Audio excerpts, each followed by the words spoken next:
And check this out. When I saw this news, when I saw this information about Michigan's linebackers coach, my jaw dropped. Woo! Man, things are heating up in Ann Arbor.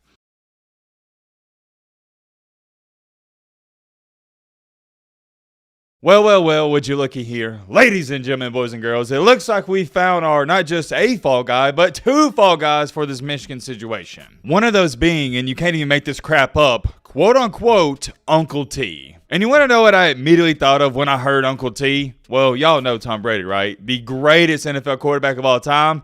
He went to Michigan. Obviously, his name starts with a T, and a lot of people are saying, hey, that might be the guy. Who knows what's going on there? We're going to talk all about that. And also, out of nowhere today, out of the blue, Michigan fired their linebackers coach. I'm asking you guys, what in the world is going on in Ann Arbor, Michigan? It seems like we've been peeling back the layers to this onion for weeks now, and the closer we get to the core, the more crazy details that we find out. We're going to talk all about that in tonight's video, but also we got one other big topic to talk about, and that is no other than UCLA's five-star quarterback Dante Moore. Let's just say there's an interesting situation that is currently developing with him. We don't got a lot to talk about in tonight's video, but we got some really important stuff to go over. As always, if you're new to the channel and you like college football content and you're not subscribed, what are you doing? Consider joining our amazing community.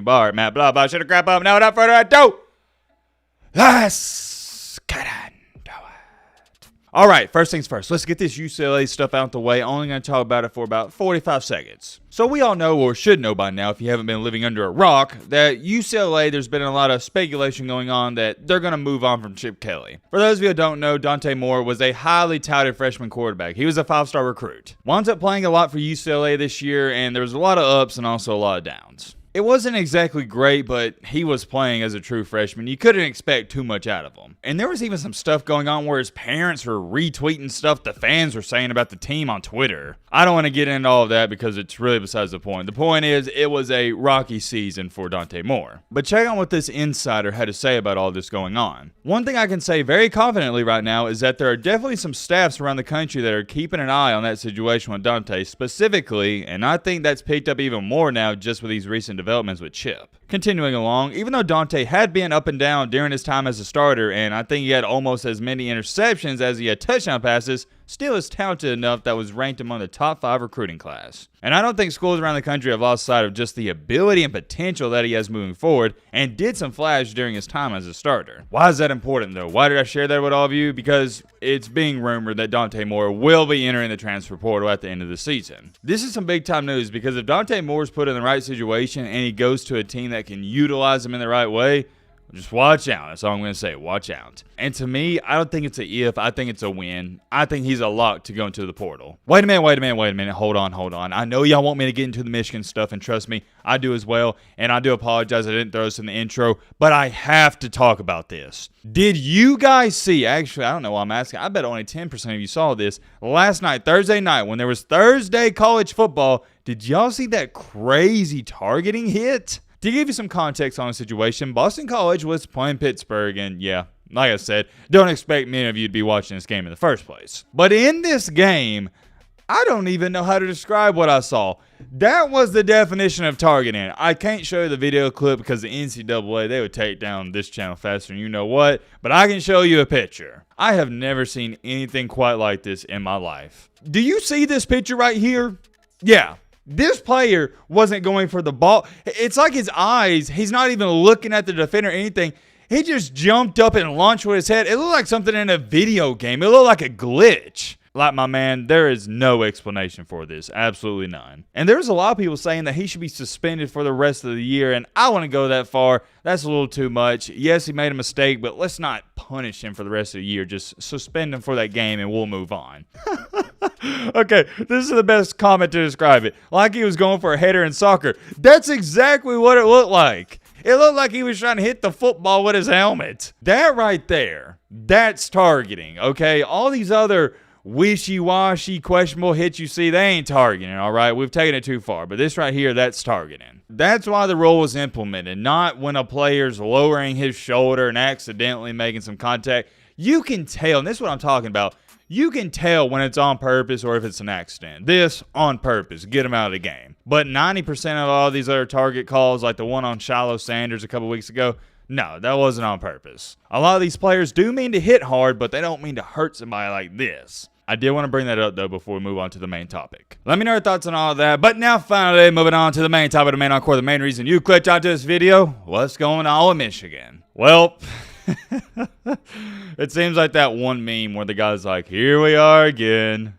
Here we are again. It seems like we can't go longer than 3 to 4 days without an insane update on this Michigan manifesto situation. And hey, I'm not complaining because I love it. It's entertainment, drama, and the sport of college football. What more could you ask for? And we're just going to get straight into it. This morning, it was announced that Michigan has fired linebackers coach Chris Partridge. And check this out. When I saw this news, when I saw this information about Michigan's linebackers coach, my jaw dropped. A report from Yahoo Sports said that evidence was turned in from the NCAA on others potentially involved in funding the sign stealing operation and on Partridge, quote unquote, attempting to destroy computer evidence. Yep, that's right, you heard me correctly. He was trying to destroy computer evidence, which is obviously a big no-no, but here's my question. How did they find out this stuff? Whoa. Hold on. If that wasn't enough for you, check this out. And this is the part of all this that has everybody talking. The NCAA, you know how they're doing their own investigation?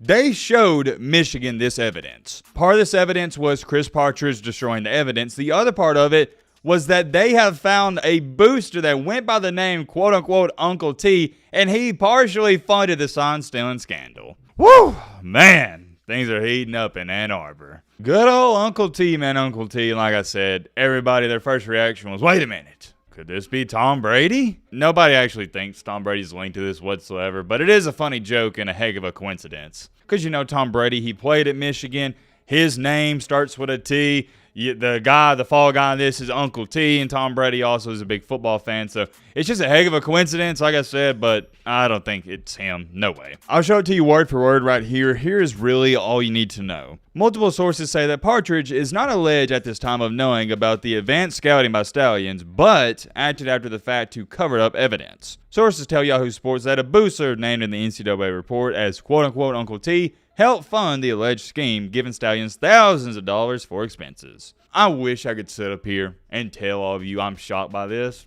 but I'm not. We knew something like this was going on. I've even had recruits come to me personally, at least 4 or 5 by this point in time, and tell me Michigan was paying them. So no, when I hear news that there's some random dude that nobody knows about that goes by the name of Uncle T, he's helping out Connor Stalions, giving him some money so he can do all this sign stealing scandal, go to all these games. No. Not shocked to the slice of bits. And maybe, just a maybe, the most interesting part about all of this is the linebackers coach getting fired. So to me, at least, it feels like this. Anybody that was close to Connor Stalions is probably going to get the boot. For those of you that don't know Connor Stalions, yes, he was a staffer, but mainly he worked with the defense. Well, what do you know? Linebackers coach works with the defense, he gets fired. So who's next? You'll probably see a couple more faces go, but hold on, let me pull up this tweet right here. I had a couple people sending it to me. Here's what we have so far. Number 1, Connor Stalions did what he did, he gone. 2, Partridge at minimum had knowledge of the situation, he gone. And I think we can all agree on that. Partridge probably didn't know exactly what was going on, but he knew something was going on. Number 3, Uncle T has no official affiliation with the Michigan program. 4, Michigan State is a dumpster fire of a football program with significant segment of the...